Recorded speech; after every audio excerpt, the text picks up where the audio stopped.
that surrounds you? My big mouth. My big mouth. I got a big mouth. Can't help it. I talk from my heart. I'm real.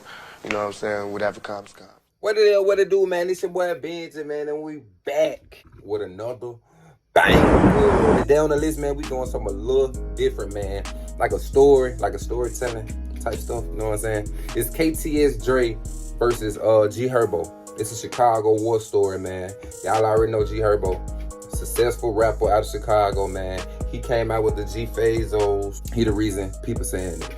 But anyway, if y'all don't know nothing else, shout out to y'all for being a part of Benji gang. And if you not, bro, it ain't too late, man. Hit that subscribe button right there. That's right there. I'm gonna give you a second. We good? Yeah. Hey, and shout out to the old subscribers, new subscribers. You know what I'm saying? I love y'all to death, man. And on this reaction video right here, man, y'all might hear the dogs in the background a little bit, man, because it's storming. I don't know what's wrong with it. It might be a little scary. I don't know what it is. But yeah, man, try to ignore them, man, like that ain't even enough. Glad to see y'all, man. Hope y'all glad to see me, man. And y'all already know, over here, we don't do no talking. It's always straight to the action, guys. Let's get it. HERBO is one of the most respected rappers to make it out of Chicago.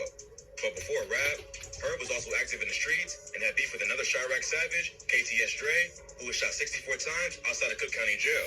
Let's take a look at this crazy... That boy just didn't say 64 times, bro. Outside of a jail. The fuck? Man, these Chicago niggas something else, bro. Don't play with them guys, man. Don't play with them guys. Herb was born in the South Shore neighborhood of Chicago.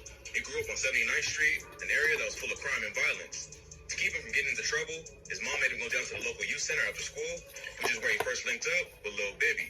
They both had an interest in basketball and rap, so they formed a close relationship that still continues to this day. But growing up in a wild city like Chicago, it would take more than an after-school program to keep Herb out of trouble. In high school, he started skipping class to play basketball, and when he did show up, he was getting into constant fights. He eventually dropped out at just 16 and started getting deeper into the streets. Herb and Bibby were part of a local gang. Hey, why it be like that? Like the dudes that can play all the sports and stuff, man, they always end up in the streets.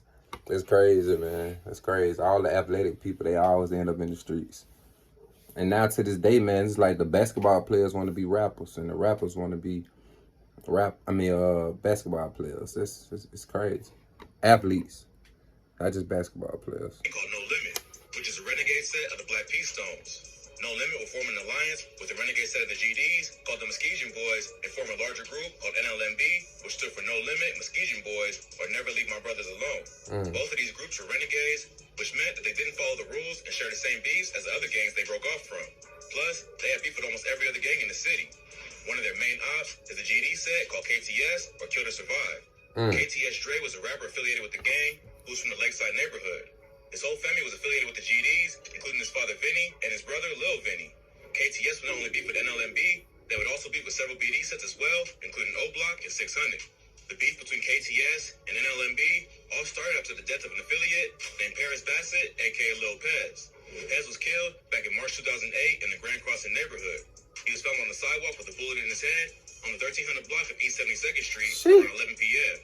Pez was killed just 2 days before his mother's birthday when he was only 16 years old. His aunt later told the Chicago Tribune. They don't care, bro. They don't care what the situation is, bro. If they want you, bro, they gonna come and get you, gang. Y'all heard what he just said? He died 2 days before his mother's birthday. These boys don't care, bro. That Paris was a good kid, but he went down the wrong road, and he got himself into something. He was a good kid, he went down the wrong road. She also believes his death was gang-related. Crazy. Paris wasn't a confirmed member of KTS, but he was from the neighborhood, and many people there loved him. So his death hit hard. No one was ever arrested for the murder, but KTS believed that NLMB was responsible.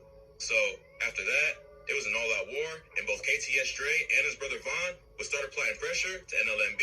At one point, DRE and Vaughn would slide into No Limit territory and press several members who were hanging out at a McDonald's. DRE would end up punching a No Limit member named Cairo in the face while recording the whole thing on video. DRE tried to get Cairo to say Rock, a dead member of NLMB.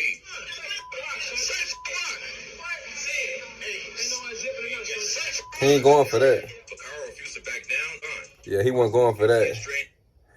Hey, y'all seen that guy? He wasn't going for that, bro. Like, that's one of his partners, his dead homeboys, and they approached him at a McDonald's, bro, saying, if whatever the dude name was, man, I ain't remember. I ain't trying to say his name. But they saying forget him, man, telling him to say it. He like, nah, I ain't saying that, bro. I don't care how many of y'all it is, bro. He got punched in the face behind that, but hey, sometimes it be like that, bro. Sometimes you gotta take that L. His homies at the McDonald's, gunfire can be heard in the background. Now get back to the hood, man.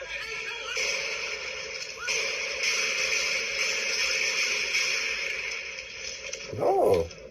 Cairo also later confronted Dre on Instagram Live, proving that he wasn't scared. Then, in April 2010, a No Limit member named Faison Robinson was shot and killed on the 2900 block of East 79th Street. Police arrived on the scene and found Robinson dead with a gunshot wound to the back of the head. Ooh. He was brought to the hospital, but later pronounced dead at just 19 years old. Faison was known by the name G Fazo and was a respected member of NLMB. G HERBO would later name his dick. Ah, man. So that's what G HERBO get the name of his forces, man. When everybody rocking the white forces, man, that's where y'all get their name from. The Fazos, man. They call the white forces the G Fazos, man. Shout out to Herb for making that, man. And I ain't know he put it on his album, Welcome to Fazo Land, after his home, but that's what's up. That's real. Mixtape, Welcome to Fazo Land, after his dead homie, and would shout him out often in songs. G Fazo's death also remains unsolved, but many have credited the hit to either KTS Vaughn or Dre.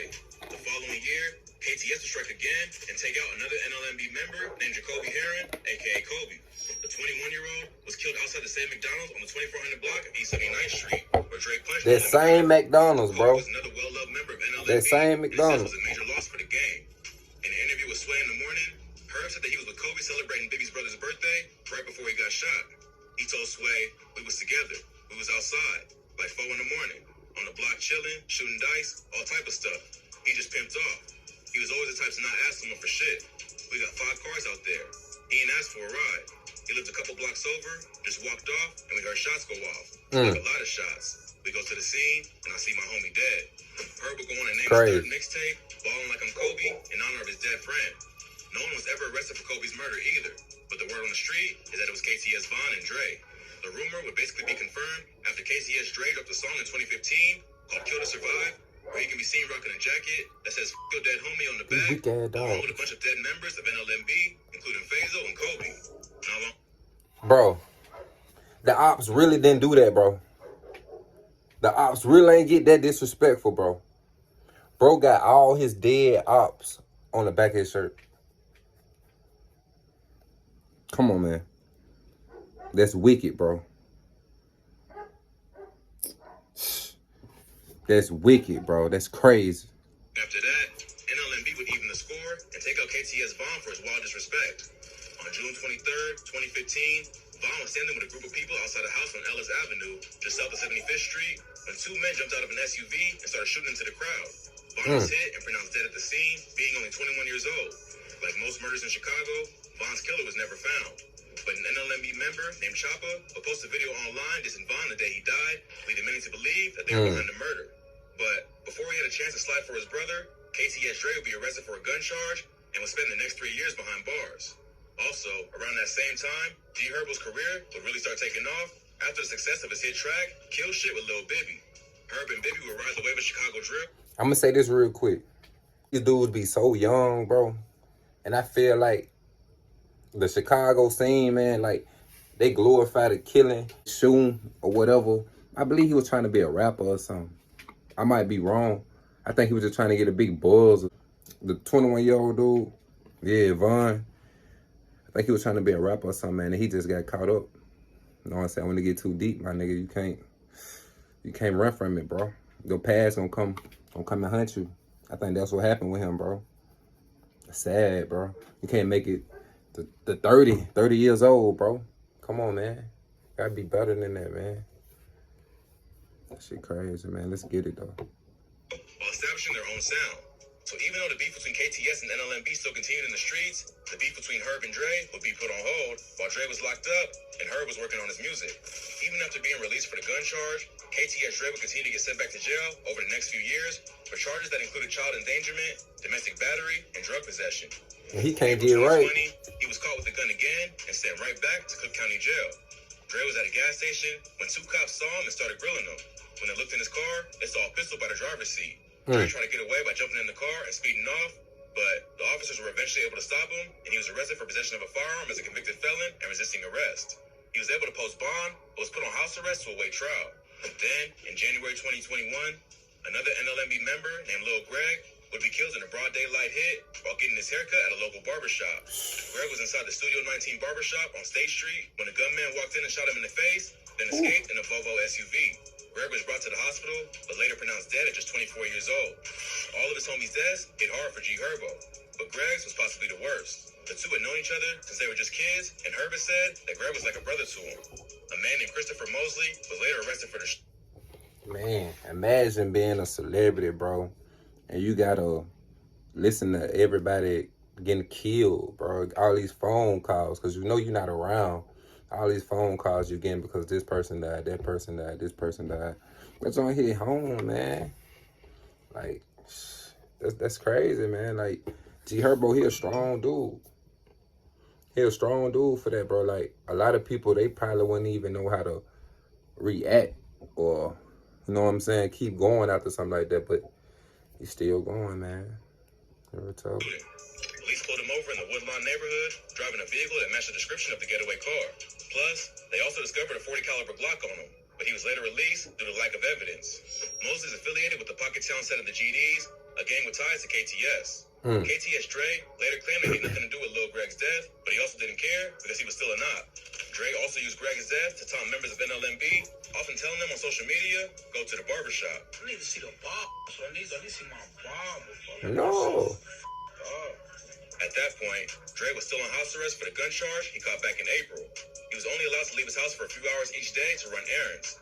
Dre wasn't going to let that stop him from going about his business, and he continued to move around Chicago. He even made a trip to Wisconsin without the permission of the court. But when authorities found out about his activities, he was arrested for violating his parole and brought back to Cook County Jail. His fiancée posted his $5,000 bail, but he still had to spend the night locked up. It wasn't released until the following day. As he was released, he was met by his fiancée and grandmother, and together they left Cook County and headed toward their car. As they exited the jail, two cars pulled up and several shooters hopped out. They all started letting off shots, showering Dre and his family with bullets. His grandmother was hit in the knees, and an innocent bystander was also grazed in the mouth, but they both survived. Dre was shot a total of 64 times in the face and torso and passed away almost immediately at just 31 years old. No one has been arrested for his murder, but many have claimed it was the work of NLMB getting revenge for the disrespect of Lil Greg. Their hood was allegedly shot up the same night, and it makes sense given their history. KTS Dre's death closed a chapter on one of the craziest beats in the history of Chicago. At this point, Herb has too much to lose, and KTS just lost one of their most respected members. Herb got the upper hand with his main op gone. It's hard to tell if he'll leave the streets alone for good or get sucked back into the beef. Hopefully, he can now put the past behind him and focus on his music so he doesn't end up dead as well. Well, that's all for today. Please smash that like button and subscribe for more. Gang, that on that, man. KTS Dre, man, versus HERBO, man. The Chicago Wars. I love me a good story, man. That was a good one, man. But I hate it had to end like that, getting shot 64 times. I mean, like, bro, that's going over the extreme, bro. Like, that's overkill, if you ask me. If it weren't for that story right there, I probably wouldn't even know they had that going on, man. HERBO, he's so successful, you wouldn't even know he had beef like that. You would think that he left the streets alone, man. He on an island, he on tour or something. He doing something better, but it goes to show you, man, money ain't everything, bro. And like they said, man, people inherit the beef. Like, his homeboy got killed years ago. They said this man was 31. I'm pretty sure HERBO way younger than 31 years old. You know what I'm saying? He just probably inherited that beef. And they had to get him out the way before they got him. But anyway, gang, if y'all like content like that, man, hit that thumbs up button, bro. Let me know in the comments, man, what y'all want me to react to. Let me know if y'all enjoyed that, bro. And do y'all want to see more of that? Let me know, gang. Hey, I love y'all, man. I appreciate all the support I've been getting, man. And y'all already know what it is, man. I'm going to see y'all real soon. Benji gang. You. Can't just turn me off like that.